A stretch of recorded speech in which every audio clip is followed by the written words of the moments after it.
आप सभी को जय हिंद। आवाज अच्छी आनी थी। जय हिंद। जय हिंद सर। मेरा नाम गोपाल प्रजापत है। मेरा जन्म उस गांव में हुआ है जहां से चंद्रशेखर आजाद की प्राथमिक शिक्षा पूरी हुई है। तो क्रांति वाले गुण थोड़े बहुत आना चाहिए।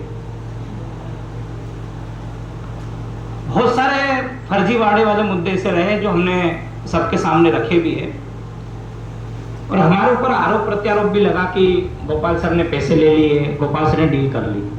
पहले उसके ऊपर बात करेंगे, उसके बाद आगे बढ़ेंगे, क्योंकि आज सब बैठे हो तो सब पे डाउट क्लियर होना चाहिए।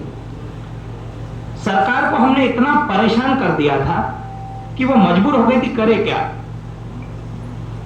इसलिए मजबूरी में उनको मेरी शादी में आना पड़ा था। नहीं, इसको रोकना पड़ेगा। इन्होंने क्या किया, मेरे से वादा किया कि सर वर्ग 3 के जो 4200 पद खाली है एसटी के, हम इन लोगों को पद देंगे। पर ये जो जन आंदोलन खड़ा हो रहा है, अभी आप इसको शांत रखें। हम आपसे वादा करते हैं कि इन बच्चों के कट ऑफ मार्क्स कम करके हम ज्वाइनिंग देंगे। तो मुझे लगा कि सरकार ने वादा किया है तो इन बच्चों को ज्वाइनिंग देगी, और यही बात मैंने इन बच्चों को कही कि सरकार ने ये कहा है। एक ये बात हुई।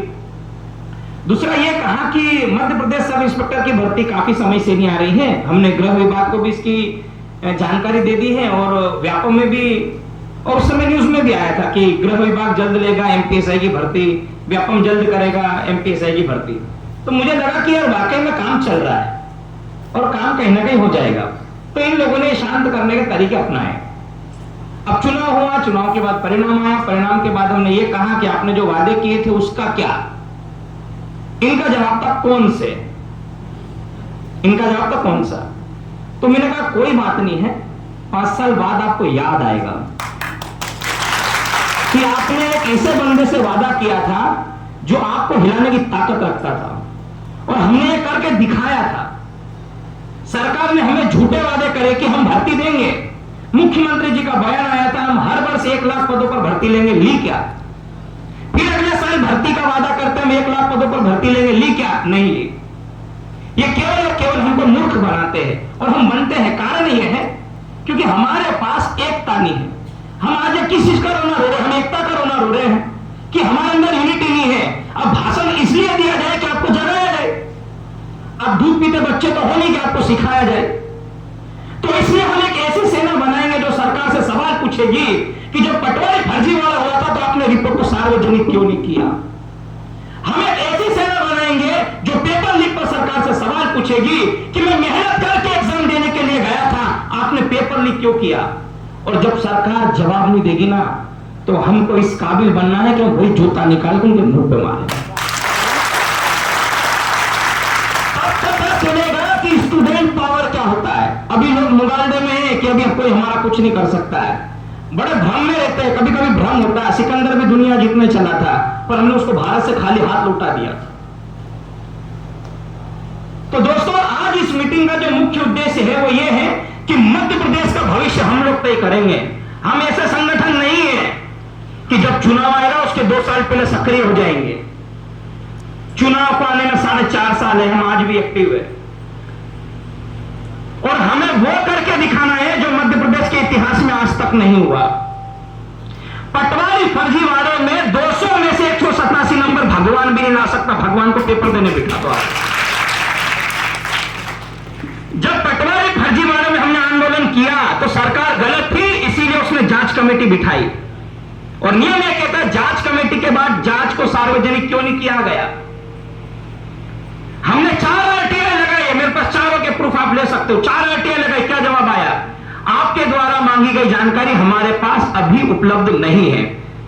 तो इन्होंने जो बयान दिए थे कि किसी के पेट में मरोड़े उठ रहे होंगे, मुख्यमंत्री जी से यह कहना चाहता हूं रिपोर्ट सार्वजनिक कर दो अगर आपके अंदर दम हो तो। इसका है नहीं, दम है नहीं ना। देखो, एक होता तलवे चाटकर बनना, तो तलवे चाटकर अगर आप बनोगे तो आपके अंदर वो जिगरा नहीं होगा कि आप युद्ध की आवाज का सामना कर सको। आप बता दो, आज तक पटवारी की जांच रिपोर्ट सार्वजनिक हुई? वो सीधा सा मामला था, सामने से दिख रहे थे, हम लोगों ने आवाज उठाई। आज पटवारी के 2000 लोगों ने ज्वाइनिंग नहीं ली है। क्यों नहीं ली है? क्योंकि हमारे अंदर ताकत थी, हमने उस मुद्दे को रखा था। बाद में हमने इस मुद्दे को और उठाया, मैं सारे प्रूफ लेके गया था। 5 दिन के लिए मेरे को और प्रमोद भाई को उठा लिया गया था। तब ये जो इंदौर की कोचिंग वाले हैं, किसी ने मेरा साथ नहीं दिया। अगर साथ दिया होता तो मैं इसको झुका देता और पटवारी फर्जीवाड़ा उजागर करता। अभी यहां पर पौधारोपण का कार्यक्रम चला था, हर एक कोचिंग वाला अपने यहां से बस भर भर के बच्चे ले गया। मुझे कोचिंग से दिक्कत नहीं है, मुझे उन बच्चों से दिक्कत है कि आपको वहां रोजगार मिल रहा था। अरे मां के नाम से पेड़ भी लगा देंगे, पर बेटे को पहले 2 वक्त की रोटी तो मां के नाम पे मिल जाए तो हम पेड़ भी लगा देंगे। पेड़ लगाने का विरोधी नहीं हूं मैं, पेड़ हम बहुत ज्यादा लगाएंगे, बल्कि शर्त यह है कि रोजगार कब मिलेगा। रोजगार नहीं मिल रहा ना। कुछ बच्चे ऐसे जो 1-1, 2-2 नंबर से बाहर हुए। क्यों बाहर हुए? क्योंकि फर्जीवाड़ा हुआ। मैं लेके गया था 10वीं में सप्लीमेंट्री से वो लड़की पास, 12वीं में सप्लीमेंट्री से पास, 3 साल का कोर्स 4 साल में किया, संस्कृत से बीए किया, और पटवारी की पेपर कैसे बनी। सरकार से यह सवाल था, हमारा सरकार ने जवाब नहीं दिया, क्योंकि सरकार फंस जाती है यहां पर। इन्होंने बच्चों को बुलाया और बोला कि क्या है, तो बोले गोपाल भड़का रहा है, इंदौर की कोचिंग वाला कोई एक व्यक्ति है। कोई कोचिंग वाला नहीं, वो मेरे को बहुत अच्छी तरीके से जानते हैं। प्रोग्राम चालू होने के पहले 5 पुलिस वालों को बाहर खड़ा कर दिया। देखना ये कुछ उल्टा सीधा नहीं बोलेंगे तो उसको उठा के जेल में डालना है। आपने देखा होगा बाहर पुलिस खड़ी है। यहां केवल हम मीटिंग कर रहे हैं, हम बात कर रहे हैं कि आगे हमको करना क्या है, और अभी से पहरे लगा दिए हैं। इन पहरों से डरने वाले हम लोग नहीं है। इन्होंने क्या किया मेरे को दबाने के लिए, पटवारी आंदोलन जब चल रहा था तब इन्होंने मेरे को 15.5 लाख का नोटिस भेजा कि यार 15.5 लाख का नोटिस भेज देंगे तो ये चुप हो जाएगा। पुलिस के 2 नोटिस भेजे 20-20 हजार के। आप सारे प्रूफ देख सकते हो मेरे साथ। मैंने ये चीजें कोचिंग एसोसिएशन के सामने भी रखी, पर इन्होंने मेरा साथ नहीं दिया। तो आप बताओ मैं ऐसा संगठन में रह सकता हूं क्या? मैंने उसी समय उस संगठन का बहिष्कार कर दिया कि हम इससे भी बड़ा संगठन बनाएंगे। जिस कोचिंग में लड़ने वाला शिक्षक होगा, तलवे छाटने वाला शिक्षक नहीं होगा। मुझे पता है ये मेरी कोचिंग बंद करेंगे, आज नहीं तो कल करेंगे, या 10 से 15 दिन के अंदर हंगामा होगा। कल भी एक हंगामा होते होते बच गया। कुछ लोगों का मैं नाम लेना नहीं चाहूंगा, बोले तो इनका बहुत विरोध करता है। देखो दिखाते हम तो कोचिंग कैसे चलाएगा। मैंने बोल दिया तेरे अंदर दम हो तो ताला लगा के देख ले, अगर तू एक बाप की औलाद हो तो ताला लगा के देख ले। अब भाई साहब कुछ नेताओं के पास गए तो पता चला कि इसकी कोचिंग को अभी छेड़ने से मतलब नहीं है, छेड़ेंगे तो कुछ ना कुछ उल्टा हो जाएगा। तो अभी थोड़ा शांत हो गया, पर मेरे ऊपर कार्रवाई करेंगे ये लोग, क्योंकि आज तक अगर फर्जीवाड़े के खिलाफ अगर कोई खुल के बोला है, मैं ये नहीं कह रहा मैंने किया है, मूवमेंट्स अगेंस्ट अनएम्प्लॉयमेंट नहीं किया है। मुझे ताकत यहां से मिलती है। एक बार की बात बता रहा हूं मैं आपको। हम बड़वानी आंदोलन में गए थे, मैं था, प्रमोद सर था, ठाकुर सर थे, नहीं बड़वानी में गए थे सर हम। और आपको ये जान के ताज्जुब होगी, उस दिन प्रमोद भाई के यहां बेटी हुई थी। एक पिता अपने बेटी के जन्म के समय अपनी पत्नी के साथ होना चाहिए था, पर उस समय प्रमोद भाई सुमेर सिंह बड़ोली की लड़ाई लड़ने के लिए बड़वानी गए थे। जब मैंने प्रमोद भाई से पूछा यार प्रमोद भैया आपको घर रहना था, उन्होंने हमको नहीं बताया कि उनकी जो वाइफ है हॉस्पिटल में एडमिट है, उन्होंने हमको नहीं बताया। जब शाम को 5 बजे उनके पास फोन आया कि बेटी हुई, तब उन्होंने बताया कि सर बेटी हुई है। तो मैंने बोला यार प्रमोद भाई आपको तो घर पे रहना था, भाभी के साथ रहना था, समय देना था, आज आप नहीं आते तो चलता। तो बोले मेरा मन तो नहीं था आने का, पर आपकी जो भाभी उन्होंने बोला अगर हमारे संगठन का एक भी साथी परेशानी में है तो पहले हम उसके लिए लड़ेंगे। तो ये है इस संगठन की ताकत, और इसलिए हम इस संगठन के माध्यम से जुड़े और यहां पर आपके सामने बात रख रहे हैं। आप सभी लोगों ने बहुत अच्छी बातें रखी, पर यह है उन बातों पर हमको अमल भी करना पड़ेगा। राजस्थान में क्यों परिवर्तन होता है, क्यों एक ही दिन में लाखों बच्चे सड़कों पर उतर जाते हैं? क्यों? क्योंकि वहां का युवा जागरूक है, वहां के सारे कोचिंग वाले जागरूक है, मैदान में उतर जाते हैं कि बच्चों के साथ गलत हुआ है, हम इसके साथ लड़ेंगे, अगर ये मरेगा तो हम भी मरेंगे। पर ये लोग क्या करते हैं, ये मरेगा साला, हम अंदर बैठेंगे, हम एसी के कमरे में आराम करेंगे। ये चल रहा है इंदौर के अंदर, और गलती उसकी नहीं, गलती आप लोगों की है। अगर धर्म में अगर आज मैं बोलता खाना मिल रहा होता तो यहाँ पे 2000 की भीड़ होती। मैं बोलता धर्म में किताबें मिल होती, यहाँ पे 10,000 बच्चों की भीड़ होती, क्योंकि हम लोगों को धर्म की आदत लग गई है। हम जब तक धर्म के नाम पे जाते जाए कि धर्म ही मिल रहा, हमको फ्री मिल रहा, चलो एक बार एक ने किताब बांटी, 10,000 बच्चे चले गए। उस किताब से पढ़ के आपकी कौन सी नौकरी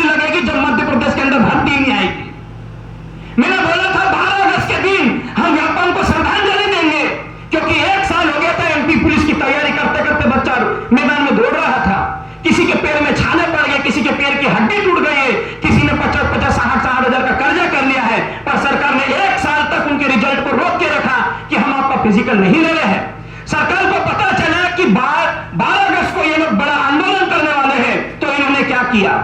मध्य प्रदेश के इतिहास में पहली बार ऐसा हुआ कि व्यापम ने 75 दिन पहले डेट घोषित कर दी कि हम 23 सितंबर से आपका फिजिकल लेंगे। ये डर तो है, ये डर तो है। एक ही परीक्षा के 3 पेपर लीक हुआ, आपको नहीं पता होंगे। स्टाफ नर्सिंग से कोई सीएचओ की एग्जाम दी थी किसी ने?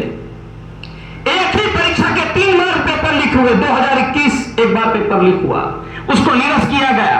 2022 में 2 बार पेपर लीक हुआ, उसको निरस्त किया गया। 2023 में 31 अगस्त के दिन जब पेपर हुआ तो उसका आज तक परीक्षा परिणाम नहीं आया है। यह मध्य प्रदेश की सरकार काम कर रही है।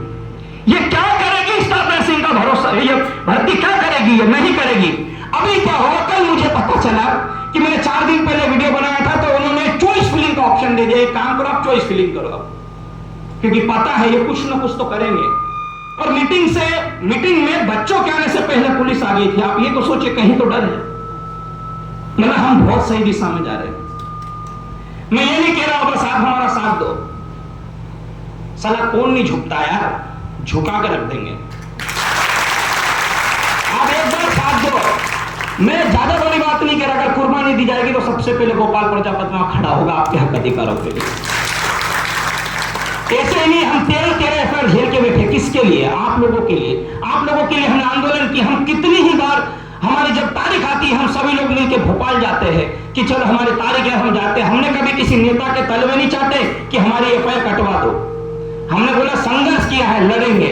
अगर जेल में डाल के मार भी डालोगे तो हम उस चीज के लिए भी तैयार है। पर दोस्तों यहां दर्द उठता है। और भी कई सामाजिक संगठन बने हुए हैं, मैं उनसे भी कहना चाहता हूं आप लोग साथ दो। ये राजनीतिक बात नहीं है, ये बच्चों के भविष्य की बात है। अगर आप लोगों ने साथ दिया तो मध्य प्रदेश की पूरी सूरत बदलेगी। एक भी मुझे सरकारी स्कूल बता जो इंग्लिश मीडियम का चलता हो, व्यवस्थित चलता है क्या? आप दिल्ली में जाके देखो, मैं दिल्ली में 5 दिन रुका हूं। वहां के स्कूलों में ऐसा लगता है कि हम 5 स्टार होटल में आए हैं। तो इसी देश का हिस्सा, वहां इतनी तरक्की क्यों? और एमपी में तो पढ़ाने के लिए टीचर तक नहीं है। कहीं पर झोपड़ियों के अंदर स्कूल लग रहे 3-3, 4-4, 5-5 साल से। कहीं पर स्कूलों के अंदर गधे बंदे पड़े हैं। ऐसी तो मध्य प्रदेश की शिक्षा का पूरा हाल कर दिया है। और करा किस लिए है? क्यों? क्योंकि हम जागरूक नहीं है। अगर हम जागरूक होते तो हम इसे कब का पटक दिया होता। हम लोगों ने बहुत लड़ाई लड़ी है और आगे भी लड़ते रहेंगे दोस्तों। और आपने जो बात कही है उस बात पे हम लोग लड़ेंगे। अभी सर ने यह कहा कि पेपर में आया था कि इन्होंने 2022 और 2023 में सबसे ज्यादा भर्ती की। तो सर पेपर उनका है, मीडिया उनका, जो बोलेंगे वो छापेंगे, पर हम तो पढ़े लिखे लोग हैं, हम तो जानते नहीं जानते। जब सब कुछ बिका है और अगर हम नहीं बिके तो याद रखो यहाँ पे आने वाला हर एक व्यक्ति का जमीर जिंदा है। हर एक व्यक्ति का जमीर जिंदा है। और आपके बीच यहां पर ये मीटिंग रखने का एक कारण ये रहा है कि मध्य प्रदेश के अंदर मुद्दे देखो, कितने मुद्दे हैं।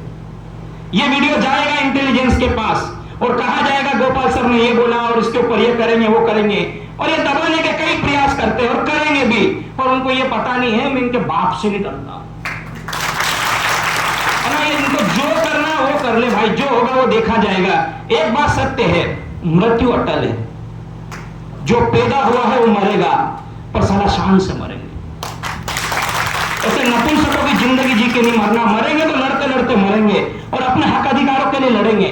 यहां पर एक बात लिखी है कि रोजगार को मौलिक अधिकार का दर्जा दिया जाए। क्यों नहीं हो सकता है? होगा, पर कब होगा? जब हम एक होंगे, जब आप और हम सब मिलकर लड़ेंगे। एक हाथ से कुछ नहीं होगा साथियों। अकेला व्यक्ति कुछ नहीं कर पाएगा, अकेला व्यक्ति शहीद हो जाएगा।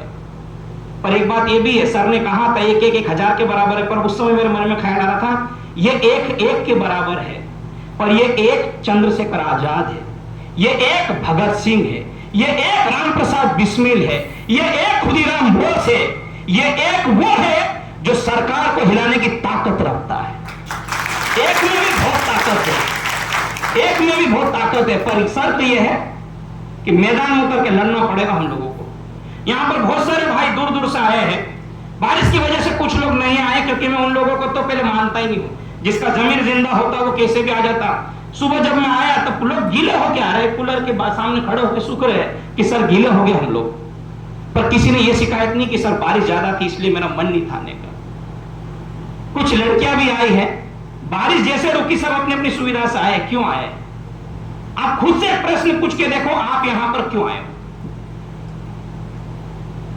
खुद से बात करना सीखो। हम क्यों आए हैं, किसके लिए आए हैं? हम उस बूढ़ी मां के लिए आए हैं जो सपने देख रहे कि मेरा बेटा किसी दिन नौकरी लगेगा तो एक जोड़ी साड़ी लेके आएगा। वो पिता सपना देख रहा है खेत में काम करते करते बेटा किसी दिन नौकरी लगेगा तो एक दिन सर जो नीचे है वो ऊपर उठा के चलूंगा मैं। वो छोटा भाई उम्मीद लगा के बैठा है कि उसका भाई एक दिन पुलिस की वर्दी में आएगा। एक छोटी बहन इस उम्मीद में है कि जब राखी का त्योहार आएगा तो मेरा भाई नौकरी लगेगा तो एक ड्रेस देगा मेरे को। और हम इसलिए इंदौर में बैठे कि उनके सपनों को पूरा करना है। प्राइवेट नौकरी हम भी कर सकते हैं, प्राइवेट नौकरी हम भी कर सकते हैं, पर उस मां बाप के सपनों को कैसे बेच दें? हम कैसे बेच दें मां बाप के सपनों को? जिसने एक साड़ी में पूरा साल निकाला है, उसे यह नहीं पता होता कि दिवाली पे नए कपड़े खरीदना होते। आज के कल्चर से हमारे मां बाप परिचित नहीं है, उनको यह नहीं पता होता कि दिवाली पे नए कपड़े खरीदना है। जब हमारी मम्मी का पापा का फोन आता तो पहला शब्द होता है बेटा खाना खाया? बोले पैसे की जरूरत है, पैसा नहीं होगा कर्जा लेगी, आपको पढ़ाएगी, आपको इस काबिल बनाएगी। पर बात यह है कि हमें एक बार अवसर मिले, हम हमारी योग्यता दिखाते। अवसर भी मिलता है तो फर्जी लोगों को भर्ती कर दिया जाता है। वर्ग 3 का पेपर लीक हुआ था, गृह मंत्री जी ने आके क्या बोला? तकनीकी त्रुटि की वजह से पेपर लीक हो गया था, पेपर हैक हो गया था, और हमें ऐसी कोई जानकारी नहीं मिली है कि जिसके अंदर पेपर को निरस्त किया जाए। उस समय सरकार ने जिम्मेदारी नहीं ली। वर्ग 3 का पेपर हम सबकी आंखों के सामने आया था। एग्रीकल्चर का पेपर लीक हुआ था। 200 में से 198, 199, 197 नंबर आए थे। कैसे आए थे? उस समय सरकार फ्रंट फुट पे थी, पर उस समय हम अपने घरों के अंदर थे। आज मैं आपको थोड़ा सा ज्यादा समय ले रहा हूं, पर कभी कभी क्या हो, कुछ लोगों ने आईना देखना छोड़ दिया हो तो आईना देखने का काम भी चालू कर देना चाहिए। हम इस धरती पे पैदा क्यों हो गए? क्या हम खाने के लिए पैदा हुए? क्या बस हम केवल जीने के लिए पैदा हुए? क्या हम केवल मरने के लिए पैदा हुए? मुझे यह लगता है हर एक व्यक्ति का जन्म इस धरती पे हुआ है, किसी ना किसी उद्देश्य के साथ हुआ है। वो कोई ना कोई इतिहास रच के जाएगा यहां से, और आप सब उस इतिहास को बनाओगे। हम लड़ेंगे साथियों, कभी नहीं झुकेंगे। मैंने कहा एक ऐसी सेना बनाना जो सरकार की आंखों में आंखें डाल के बोले, उन मंत्रियों से पूछे कि पटवारी की रिपोर्ट कहां है? वर्ग 3 का पेपर लीक कैसे हुआ? एग्रीकल्चर में फर्जीवाड़ा कैसे हुआ? अभी सर ने एक और बात कही थी। बीजेपी के एक विधायक है, उन्होंने एक पोस्ट की थी आज से 2 दिन पहले कि 2 लाख रुपए में आउटसोर्सिंग के माध्यम से भर्ती मिल रही है। गलत बोल रहा हूं क्या मैं? नहीं। जब सरकार के ही व्यक्ति बोल रहे हैं कि मुख्यमंत्री जी से बात करेंगे, ये गलत हो रहा है, जो 2 लाख रुपए दे रहा है उसका आउटसोर्सिंग के माध्यम से भर्ती हो रही है, और सरकारी विभागों में आउटसोर्सिंग के माध्यम से भर्ती हो रही है, इसलिए हमारी नौकरी नहीं लग रही है। क्यों? क्योंकि ये तो 2-2, 3-3 लाख रुपए देकर नौकरी लग जाएंगे, हम लोग क्या करेंगे? कुछ भी नहीं कर पाएंगे। अभी कोई भर्ती का कैलेंडर व्यवस्थित नहीं है। एसआई के पद पूरे मध्य प्रदेश में 94 आए, बल्कि जिले ही 55 है। अगर एक जिले को 2 पोस्ट भी अगर एक गधे लोग देते तो 110 पोस्ट होती है। और अभी ये नई भर्ती निकालेंगे, उसके चक्कर में मत आना आप लोग, क्योंकि बजट में कहीं पर भी उस चीज का उल्लेख नहीं है कि नई भर्ती लेंगे। 7,500 पद आएंगे एमपी पुलिस के, पर आएंगे नहीं, वो पुराने पद हैं। उन पुराने पदों पर अभी तक इन्होंने भर्ती नहीं ली है, उन पदों पर ये भर्ती करेंगे। शिक्षक पद जो है वो भी पुराने हैं, जिसके अंदर पात्रता परीक्षा हो चुकी है, मुख्य चयन परीक्षा लेना उन लोगों को। अगस्त में ये लोग पेपर ले रहे हैं, मैं लिख के दे दूं आपको, अगर अगस्त में पेपर ले ले तो यहां जितने भी लोग बैठे मेरी कोचिंग पे आके मेरे को जूता मार देना। अगस्त में पेपर है और अभी तक सिलेबस डिसाइड नहीं हुआ है कि सिलेबस क्या है, कि पढ़ना क्या है बच्चों को। और ऐसे राज्य में हम लोग जी रहे हैं जहां पात्रता परीक्षा निकालने में मई में हुई थी परीक्षा, और आज समय है जुलाई। हम 15 महीने बाद भी सरकार से एक ही चीज का निवेदन कर रहे हैं कि सिलेबस कब दोगे आप? आखिर हमको ये पूछने की जरूरत क्यों पड़ गई? राजस्थान में जब परीक्षा होती है, जब नोटिफिकेशन आता है उसके पहले क्लियर होता है परीक्षा इस दिन होगी, रिजल्ट इस दिन आएगा, ज्वाइनिंग इतने समय से चालू होगी। मध्य प्रदेश में ऐसा क्यों नहीं होता? और मुझे लगता है कि मध्य प्रदेश सरकार व्यापम पर कुछ ज्यादा ही मेहरबान है, व्यापम से बहुत ज्यादा प्यार है। और आपको एक बात और जान के ताज्जुब होगी, व्यापम ने अभी तक 6 अरब रुपए की प्रॉपर्टी बनाई है बेरोजगारों से। 6 अरब रुपए की प्रॉपर्टी, ये व्यापम के खुद के आंकड़े हैं। उसने 5 अरब की तो एफडी कराई है। वो पैसा किससे कमाया? हम लोगों से कमाया, और हम लोगों ने फॉर्म के लिए जो पैसा भरा है ये उनकी इनकम है, उसी से ये लोग पले बढ़े हैं। और जब हम व्यापम में गए थे, मैं था, ठाकुर सर था, प्रमोद सर थे, हम लोग गए थे, हमने पूछा कि हम फोन लगाते हैं, आप लोग फोन का जवाब नहीं देते हो, तो उन्होंने क्या बोला, एक फोन नंबर से कितने लोग फोन उठाएंगे? मतलब जहां पर 1 करोड़ युवा भर्ती दी है जिन्होंने पिछले 10 साल में, वहां पर कॉल अटेंड करने के लिए केवल 1 बंदा है। और मैंने बोला वो नहीं आता, तो बोले कॉल अटेंड नहीं करते। अगर इनको कोई योजना लानी रहेगी, चुनाव रहेगा, तो आप देखना आपके पास दिन में 3 बार फोन आएगा कि आप किस पार्टी से जुड़े हो, आपको किसको वोट देना है। और जब बेरोजगार अपना फॉर्म भरता है तो ये जब पूछने के लिए कॉल लगाता है कि सर परीक्षा कब होगी, हमारा एडमिट कार्ड कब आएगा, तब कोई फोन उठाने वाला नहीं होता। आखिर ऐसा क्यों? क्योंकि हमारे पास एक रोजगार आयोग का गठन नहीं है। अगर रोजगार आयोग का गठन होता तो हम सरकार से बोलते कि कितने लोग यहां पर बैठे, और उन लोगों ने क्या जवाब दिया, बोले आप आंदोलन करो, और बोले पद निकलवाओ, पद निकलेंगे तो हम यहां पर कॉल सेंटर पर बिठा पाएंगे। मतलब प्राइवेट कंपनी भी हमको बोल रहे आप पद निकलवाओ, ये उनके बयान है। और जब आप जाते हो, जब आप डीपीआई जाओगे, आपका हाथ पकड़ के बाहर निकाल दिया जाएगा, आपसे कोई सवाल जवाब नहीं किया जाएगा, बोले लेटर लाए हो ना, दे दो या रखो और निकलो यहां से। और अगर आप 3-5 करोगे तो पुलिस वालों को बुलाएंगे, 1-2 प्रसाद देंगे और बोले सीधे जाओ। बच्चा डर जाता है वहां पे, जब अकेला जाता है तो डर जाता है। और जब हम संगठन में साथ में जाएंगे ना, तब हम सरकार की आंखों में आंखें डाल के बात करेंगे कि आपने बच्चे को क्यों भगाया ऐसे, हम हमारा हक अधिकार पूछने के लिए आए थे, आपकी 3 औकात तो ही नहीं दे दोगे, कम से कम 2 प्यार की बातें ही तो कर लिया करो। वो क्यों नहीं होता इन लोगों से? मैं रोज जब सुबह उठता हूं, जब पेपरों की हेडलाइन पढ़ता हूं, तो मेरा दिल बहुत दुखता है। क्योंकि आप देखो, मैं भी ऑनलाइन क्लास पढ़ाता हूं, मेरे 6.5 लाख सब्सक्राइबर थे, मैंने 1 साल से कोई भी कोर्स नहीं बेचा है। 1 साल से कोई कोर्स नहीं बेचा मैंने, क्योंकि मेरा जमीर गवा नहीं देता यार, मैं जिंदा हूं। मैं चाहता तो मैं भी बड़े ऑफर निकाल देता, Diwali offer, Holi offer, Raksha Bandhan offer. मैं किसको कोर्स बेचूं? उस बच्चों को बेवकूफ बना के कोर्स बेचूं कि बेटा अगले महीने परीक्षा आने वाली है, तू मेरा कोर्स लेने को पैसा दे। बल्कि मुझे यह कोर्स निकाला साथियों मैंने कि मैं तुम्हारे लिए लड़ूंगा, तुम 21 जुलाई को बैठक में आओ। मैंने यह कोर्स निकाला आप लोगों के लिए।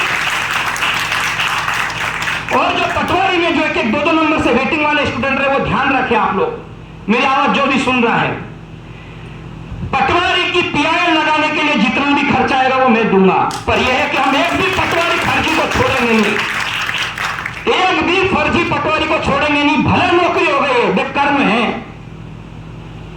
अगर आपने गलत कर्म किया तो यहीं भुगत के जाना है।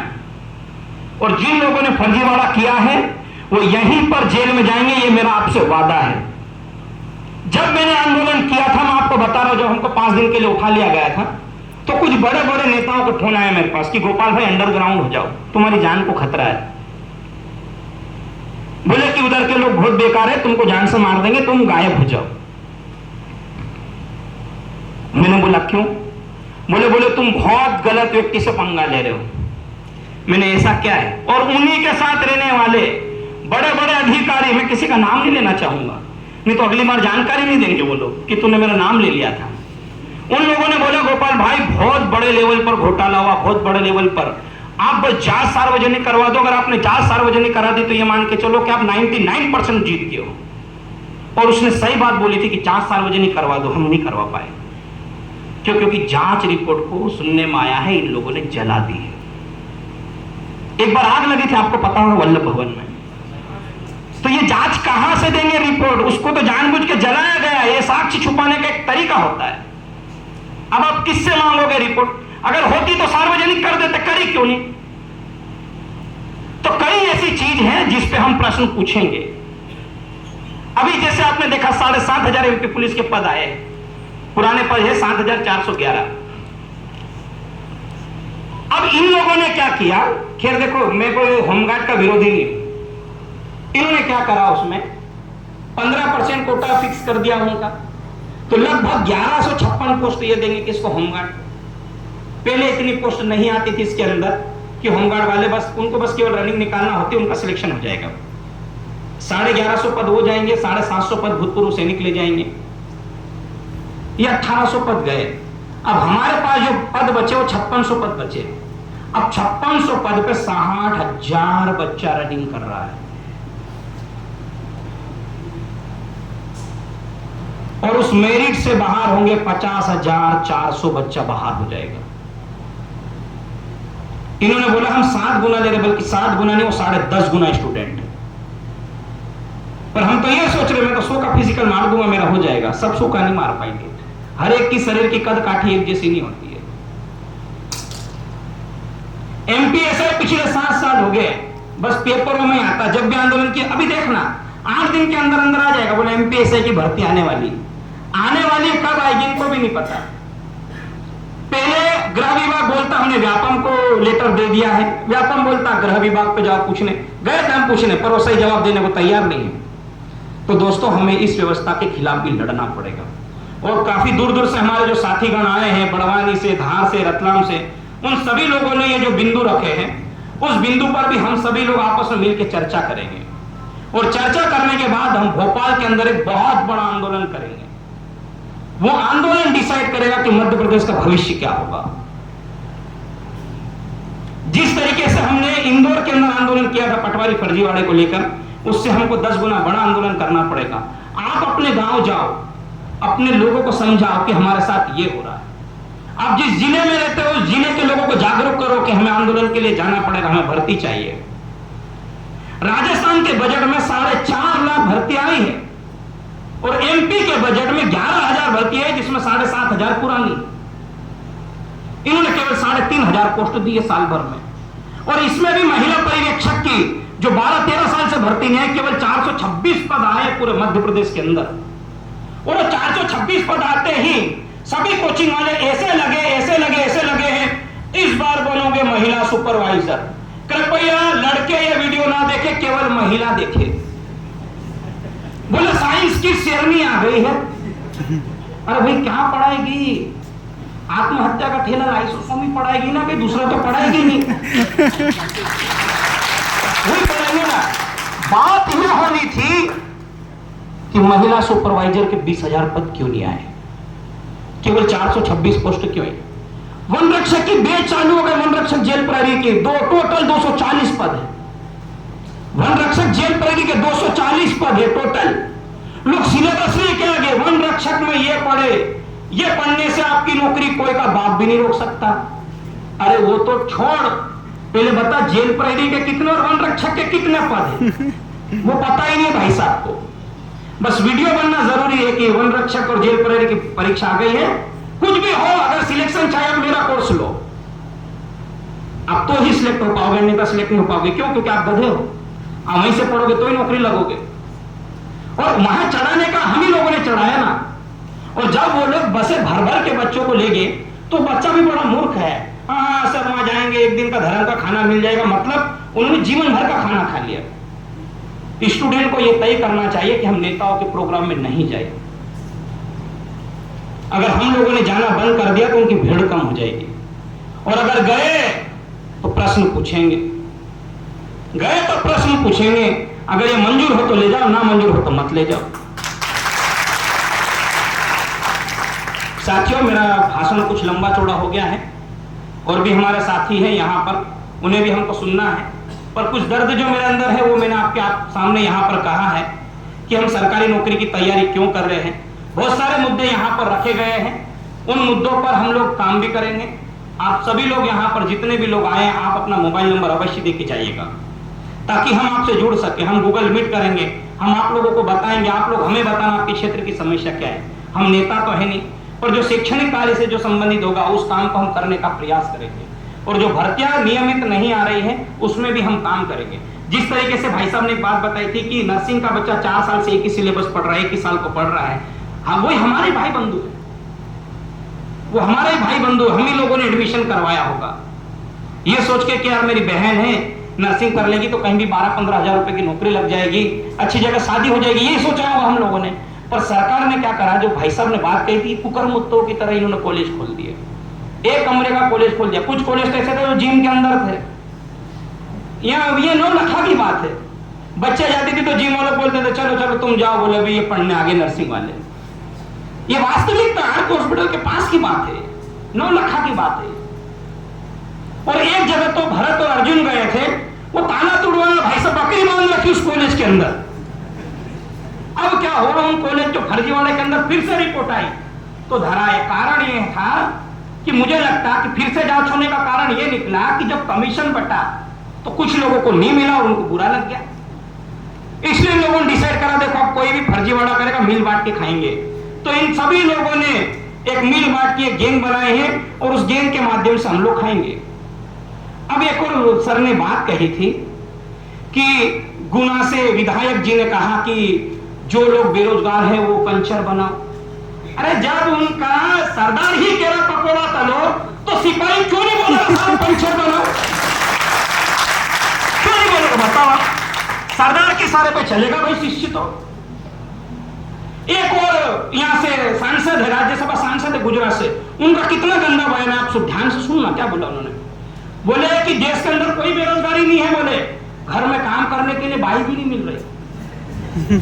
ये उनका बयान है, राज्यसभा सांसद है, ये 2023 की घटना 1 साल पुरानी है। आप बयान डालना, उनका नाम मुझे याद नहीं आ रहा है, पर उनका ये बयान है। अब सोचो महिलाओं को लेकर उन लोगों की नीयत कैसी है कि उनको बेरोजगारी और रोजगार इस बात को समझते हैं कि अगर उनके अगर कोई महिला काम करने वाली बाई मिल गई अच्छी तो उसको वो बोलेंगे कि रोजगार है, और अगर नहीं मिली तो ये समझ रहे इनको रोजगार दे दिया है। ऐसी तो इनकी सोच है, तभी तो बोला जाता पकोड़ा तलो। और भाई इतने ज्ञानी लोग हैं देश के अंदर, नाली से गैस निकाल के भी चाय बना लेते हैं।